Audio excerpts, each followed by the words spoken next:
السلام عليكم ورحمة الله وبركاته، اخواتنا وحبايبنا، وحشتونا جدا جدا. اخبار كتير كتير عن النادي الاهلي، وعن سفالة وقلة ادب جمهور المصري، وعن الوقاحة اللي حصلت امبارح في ماتش الزمالك والمصري في الكونفدرالية. كل ده معانا في فيديو النهاردة. بس اول حاجة يا جماعة، رجاء شخصي يدعمونا بلايك عشان الفيديو ده مهم ويوصل لاكبر عدد من الناس. لايكاتكم بتدعمنا وبنكبر بيكم. في وقاحه وقله ادب وسفاله وقله احترام وقله تقدير من جمهور النادي المصري امبارح اللي كان موجود في ماتش الزمالك في الكونفدراليه. جمهور الزمالك مشكورا، وكعاده جمهورنا في الكره المصريه في الدقيقه 74 جمهور الزمالك بيخلد شهداء النادي الاهلي زي ما النادي الاهلي وجمهوره دايما بيخلدوا شهداء نادي الزمالك.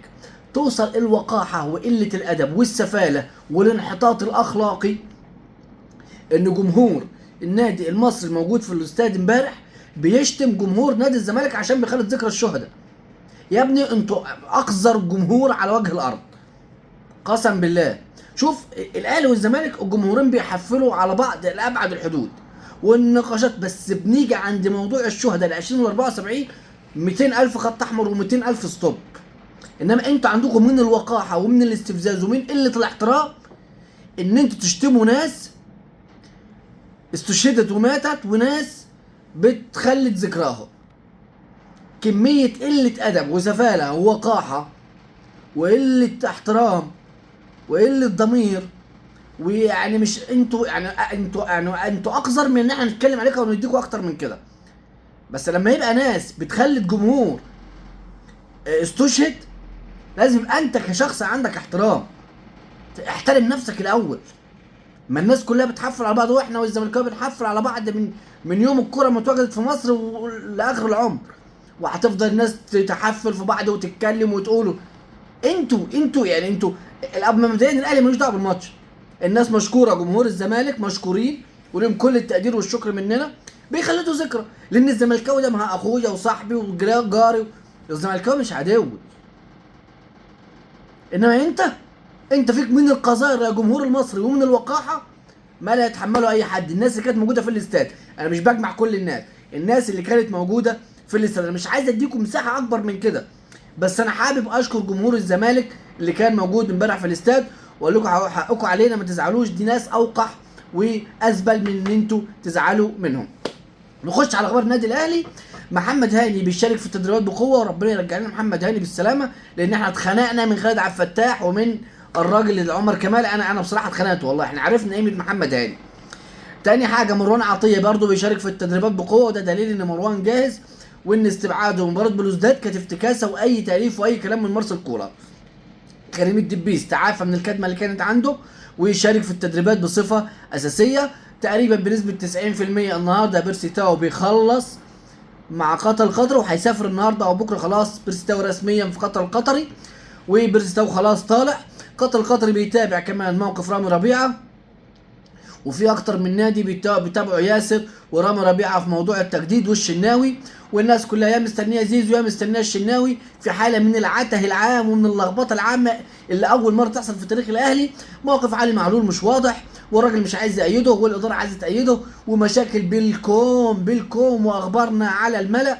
اكرم وكيله بيستغلوا النادي الاهلي، وهيجدد مش هيجدد. اكرم لا الاولويه ليه، لا كل واحد تابع واحد او حد يخصه.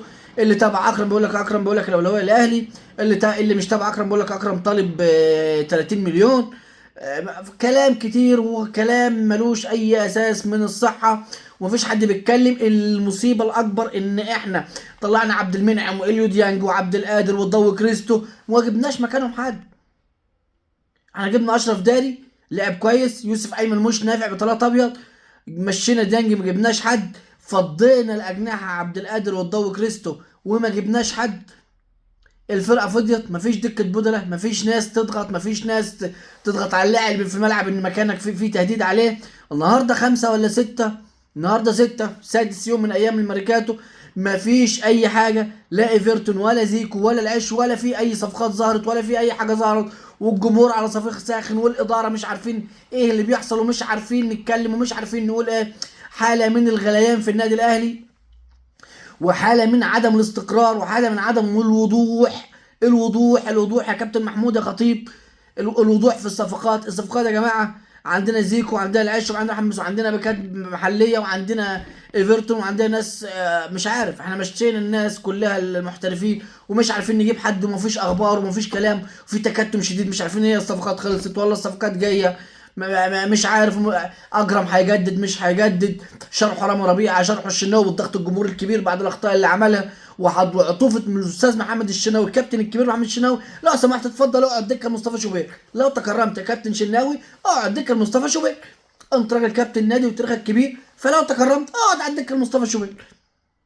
امبارح الزمالك اتعادل مع النادي المصري وتصدر مجموعته، الزمالك لزمه ثلاث نقاط بس من الماتشين اللي جايين، والنادي المصري لازم فوز وتعادل او فوزين. والنادي الاهلي عنده ان شاء الله المباراه الجايه هتكون مع سموحه بكره ان شاء الله الساعه 5. يا رب نشوف اداء مغاير، لان الكلام والوضع العام كده ما يطمنش وحاجه ما تريحش. اخواتنا وحبايبنا شرفتونا ونورتونا، ادعمونا بلايك وشير وكومنت لطيف من اخواتنا وحبايبنا، والسلام عليكم. سلام.